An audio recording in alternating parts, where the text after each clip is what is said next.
TNT News. Bang up to date. You're watching the History Show from TNT News. Glad you could join us now for something completely different. It's hard to believe this, but there was once a fun fair and even a mini zoo at Edgbaston Reservoir. Yes, just before and just after the war, a fun fair was regularly held here. TNT has discovered this great film made in 1947. We decided to ask people to share their memories. How old were you at the time? At the time, I'd be about 10 years old, which would be about 1945. Here would be what we used to call the octopus. Well, there used to be a big slide, which was quite a big item. There were the dodgem cars, which was a favourite with everyone. Yes.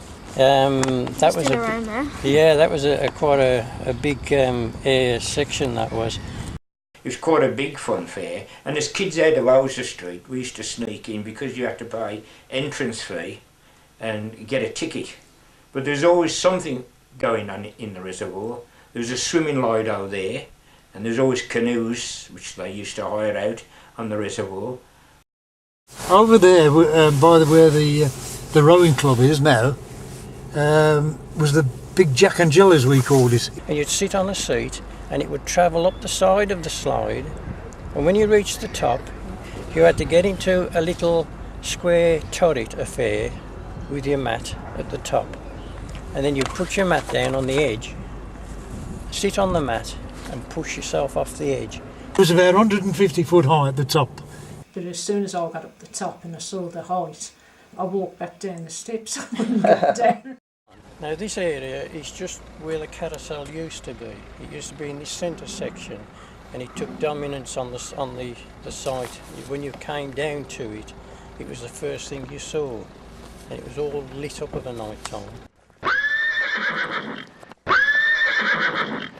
Butlins came in and made it into a proper Amusement park. Community amusement park. They put a big wheel up, didn't they? A big wheel right at the bottom. Then they put the skating rink in. Yeah, and the Skelter was there. That's right. So it became a Butlins fun fair for a while. But I shouldn't think it lasted too long. I can't see for the life of it made any money, could it? You know, Oh, no. because nobody got any money really. TNT has also discovered that there was once a little zoo here, and this is the only known picture of it.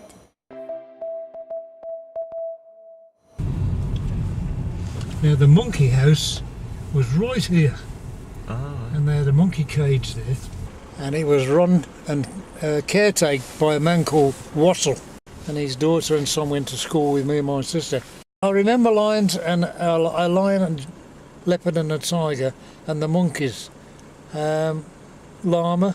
There was no elephant, I don't remember. Camel.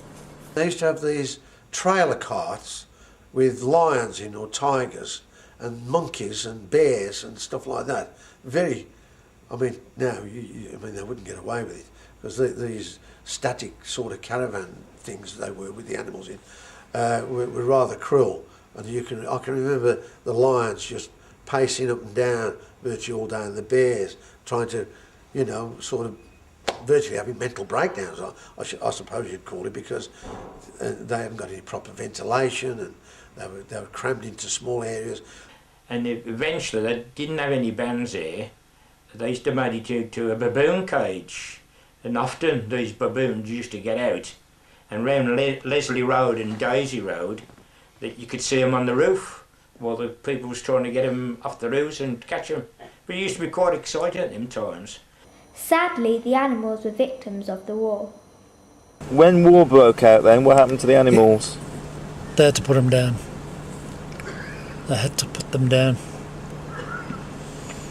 And all the pits were dug by hand as well. I remember him saying. You saw the animals being buried? Buried, yeah, but not killed. We didn't see them killed. They were already dead and bagged. And then put into the pits, unfortunately.